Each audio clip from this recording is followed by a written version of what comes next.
Hey everyone, in this quick guide, I'm going to show you how to bulk delete emails in Gmail, especially if your inbox is getting kind of messy. It only takes a few steps, so let's jump right in. So first, open the section you want to clean up. This could be your primary tab, promotions, social, any of those. Just click the tab at the top. Now, look at the top left above your emails. You'll see a little checkbox. Click that to select all the emails that are currently showing on the screen.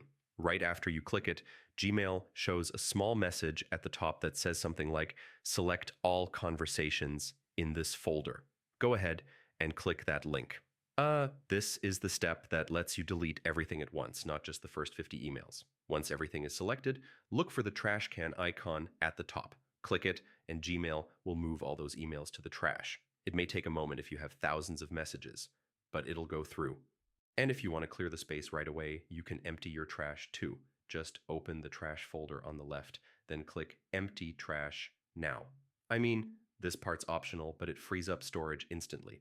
So yeah, that's all you need to bulk delete emails in Gmail. It's quick, super effective, and a really good way to clean things up when your inbox starts to pile up.